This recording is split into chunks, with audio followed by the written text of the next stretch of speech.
Hello, and welcome to Mindful Emory. I am your host, Emory. I've tried so many things in life to help with anxiety and stress, from medication to conventional therapy, and found my way to meditation. Now I am here to share with you the benefits of meditation and living a mindful life. Together we will explore ways to bring mindfulness into your life with simple techniques. I will also bring you episodes with everyday people to find out what they have done to be more centered in life. Thanks for joining me on this journey. Oh my goodness, thank you, and welcome to episode 1 of my podcast. It's so exciting. I can't even tell you that this journey that I have been on for several years on discovering my mindfulness and my inner peace, and this podcast just seemed like the next natural step in my journey. And I'm just so excited to get things started and share things with you that I've learned along the way in the years, and to bring on some really exciting guests for topics that we can implement into our everyday life to make us more centered, more focused, and more just aware of where we are in our lives. Just the simple being centered. I can't even tell you the valuable dividends that come back to your life just from, just being there for yourself and watching out for yourself and letting go of all the crap in life that you don't need to hold on to. So for this first episode, I kind of want to give you an insight as to one of the things that I have been doing lately, and that is group meditations, where I bring people in and guide them through a meditation. And just a couple weeks ago, had the pleasure of doing what I call a Meditation 101, where I brought people in that have never meditated, that are maybe just a little intimidated by the process and how to get started and what that looks like. And we had a nice discussion leading up to their very first guided meditation, which the meditation itself was only 5 minutes, but it's a start. And you got to start somewhere, right? So I want to share with you just some tidbits and some highlights from that group meditation 101. So here we go.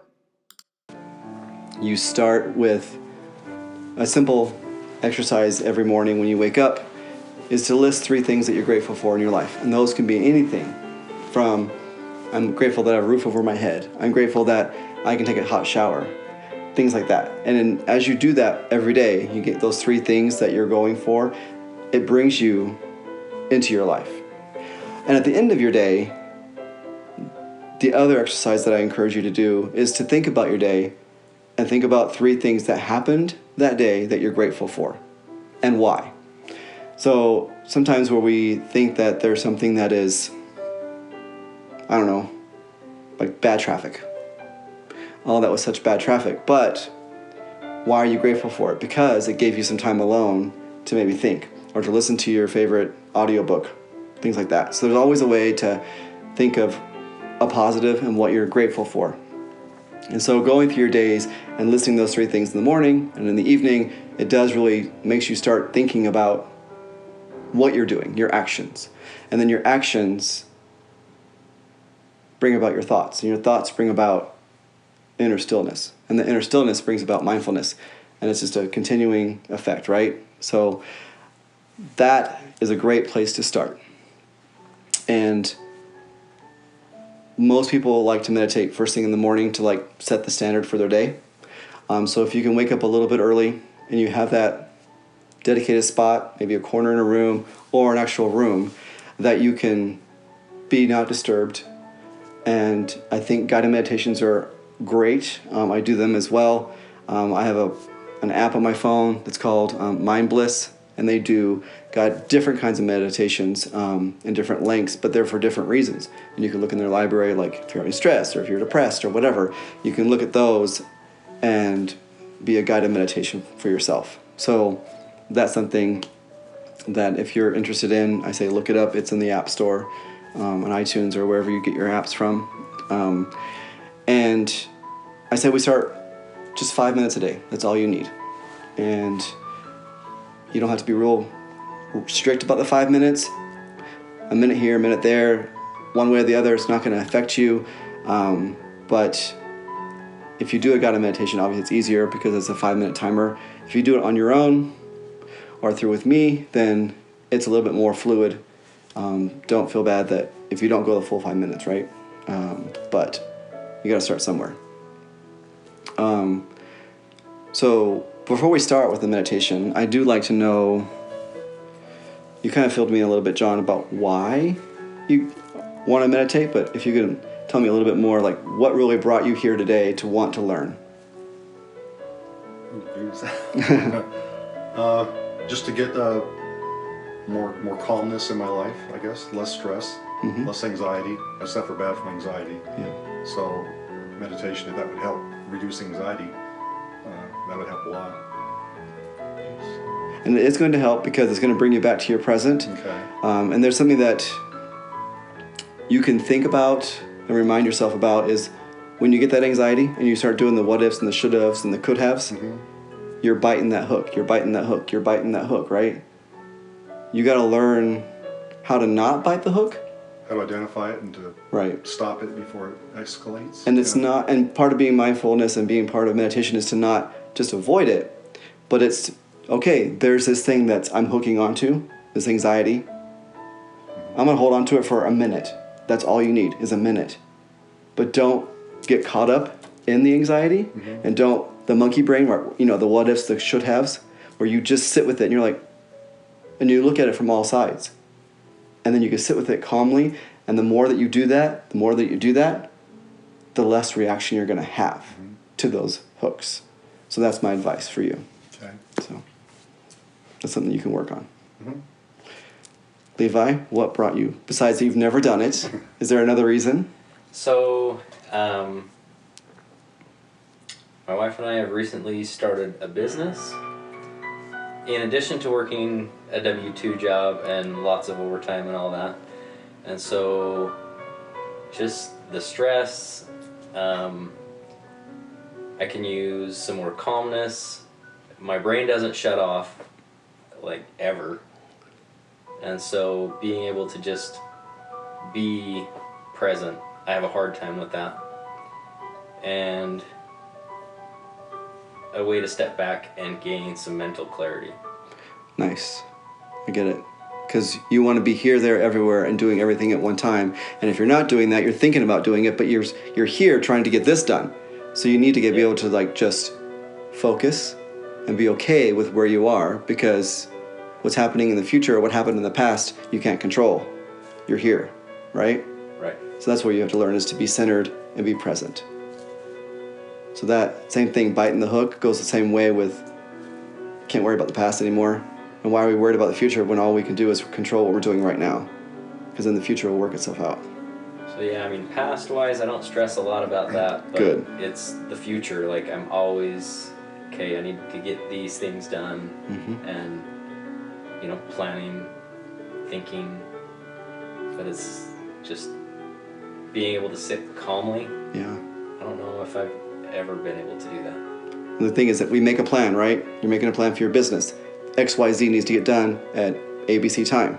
You make that plan, you probably put it in writing, then let the plan write itself out and work on what you can do today, and it'll get you to tomorrow.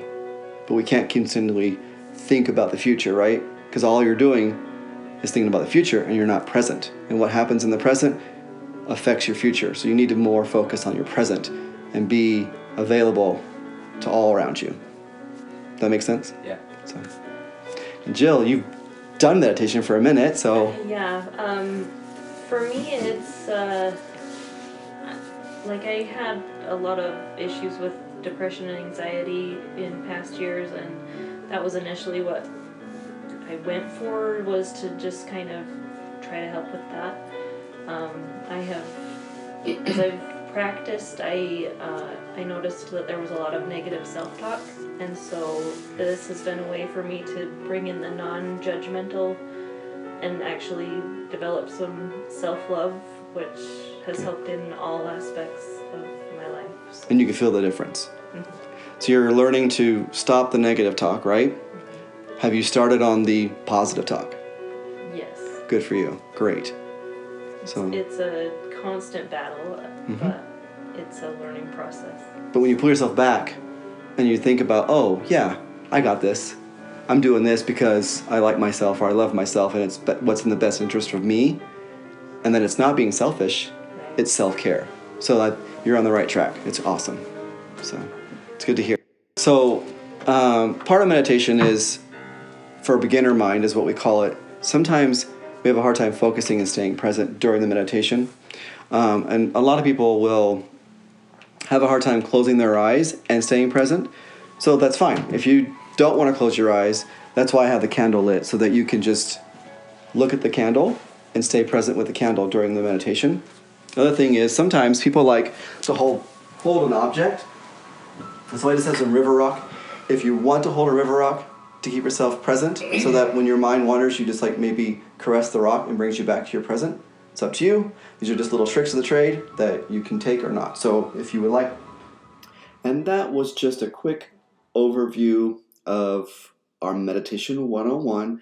Just wanted to give you a little bit of an idea of things that I do to help other people with their meditation practice, to understand what mindfulness really is about, and maybe how to bring about mindfulness into your everyday life with those little things where we just are grateful. That's the starting point, is if you do not have gratitude, then you can't see the good that's in your life. You have to tell yourself, hey, here's the good in my life. I'm grateful for it, and this is why I'm grateful for it. And I promise you, the more you do that every day, the easier it becomes to where it's just second nature. So that's my advice to everyone that's listening to this podcast today, is let's start with a little bit of gratitude. 3 things in the morning that you're grateful for, and then 3 things in the evening about what happened during the day that you're grateful for, and why were you grateful for those things. So thanks for listening to episode 1 of Mindful Emory. Please stay tuned. We will make sure that we have great content coming at you. My goal is to do this each week, if not every other week. But I do thank you. Namaste.